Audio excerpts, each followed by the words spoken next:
ulit tayo ngayon sa church.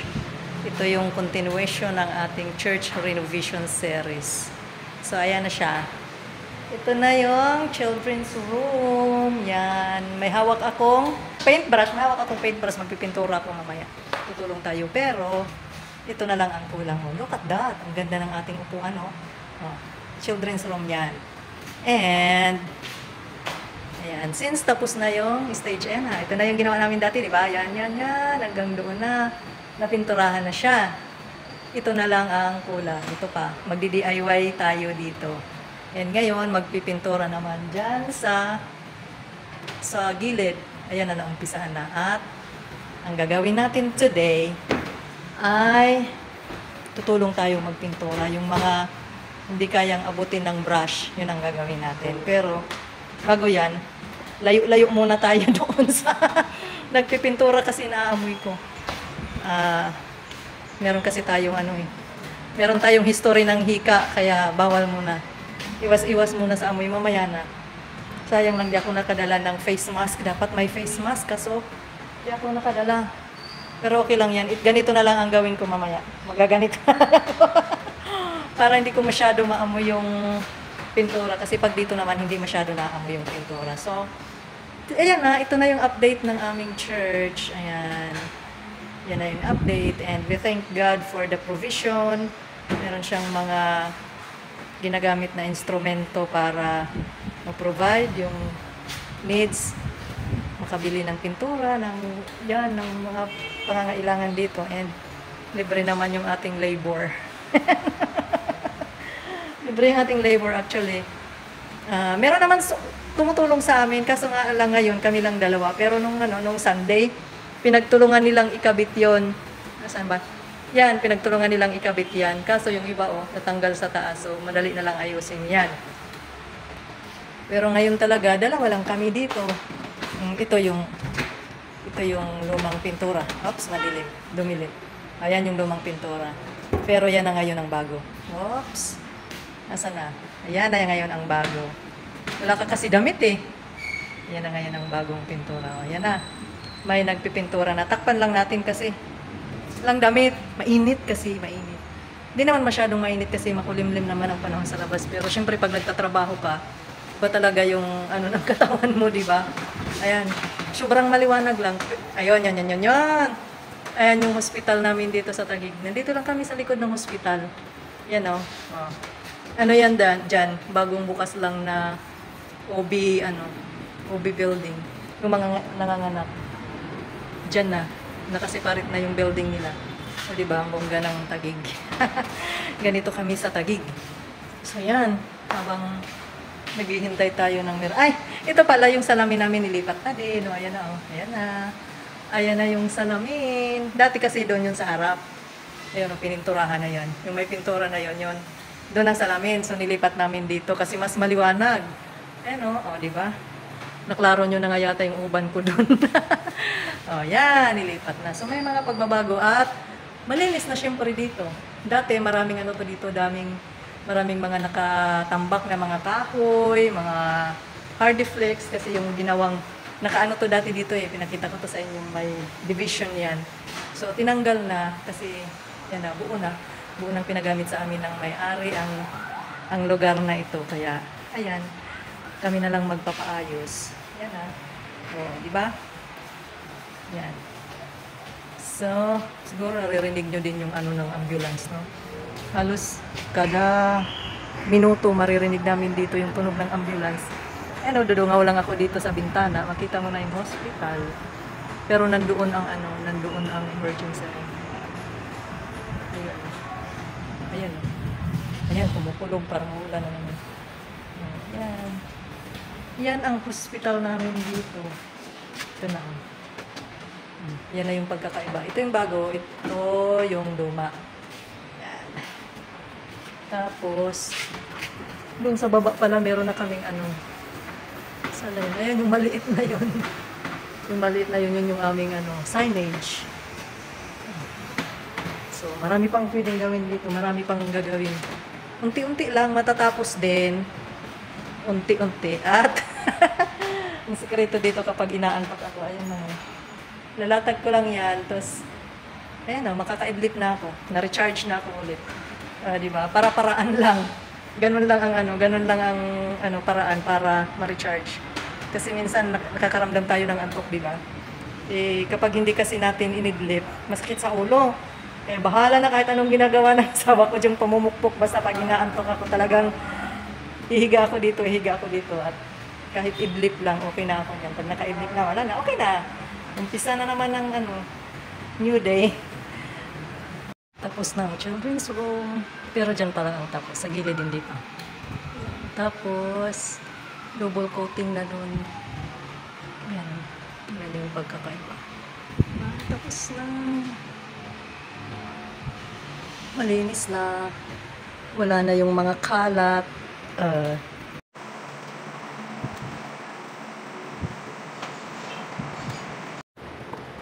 Ano ba yan? Ha? Hindi. Ay, naka-video lang. Subukan natin gawin yung ginagawa ng mga pinto. Ginaganito daw muna yan. Ganyan yung daw muna. Tapos, gano'n mo. Ay, taktak pa ba? Ha? Hindi na. Tapos, lapat na natin dito. Uy, halap. Oops.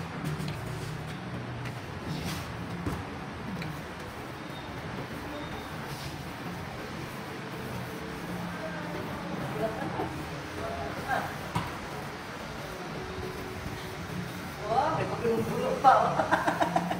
Di ba yung cut up? Nahin mo na?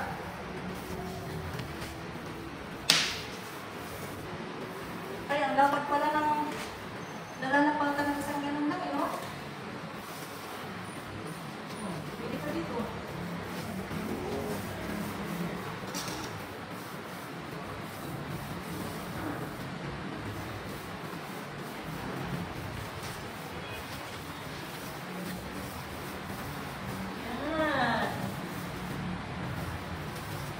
Parang gusto ko na tuloy magkaroon tayo ng sariling bahay at pinay-may na.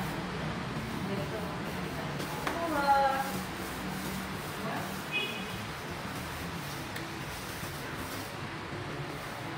Hindi pa.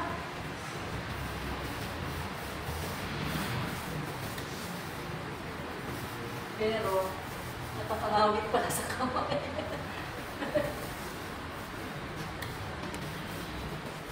Ang rawak pala ng lalapatan ng isang ganito, no?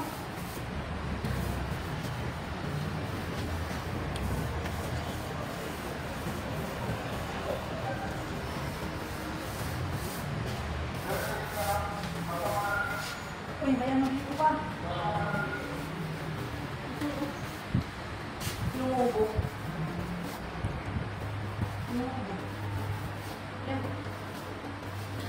Okay. And done. Tara, mag-start na tayo. Ito yung aking umpisahan na nating magpintura sa yung doon, yan o. Mga hindi natatamaan ng brush. Ay, brush ng roller. Yan yung pipinturahan natin. Ay, wala. Sorry. Yan.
Saan ito? Kung isa.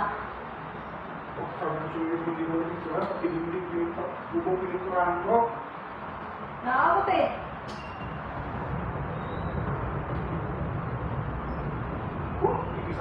Kaya.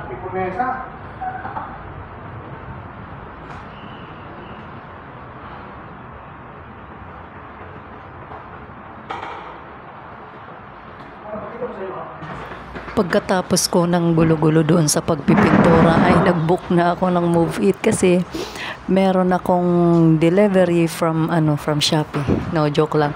Meron talaga akong totoong delivery na apat na pirasong buong manok at 2 tray dapat, kaso naiwanan daw yung isang tray kaya isang tray na lang. Actually, 4 kami na pastor na pinag-isa na lang yung aming delivery pa. Isa na lang yung aming location kung saan kami mag-pick up. Kaya kailangan ko nang pumunta dahil dumating na yung delivery at kailangan ko nang kunin doon sa, actually malapit lang naman sa bahay namin. Kaya ito na, nagbabiyahe na ako pauwi kasi ayaw ko naman na matagalan na nandoon sa iba yung church, yung paalis na din kasi yung nag-claim doon ng aming mga manok.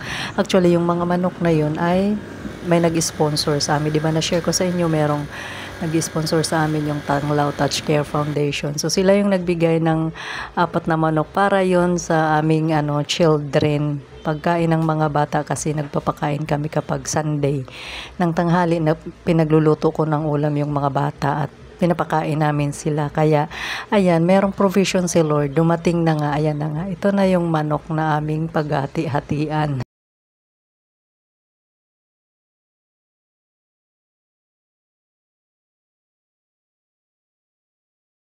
Dapat pala 16 pieces na whole chicken ang matatanggap. Nasa lapag talaga na ayan na yung aming supply ng manok. Kaya nagpaubaya yung isang pastor, sa kanya na lang daw yung 3 para pag dineliver ulit sa kanya na lang. So hanggang dito na lang, salamat sa pagtanaw, bye, God bless you.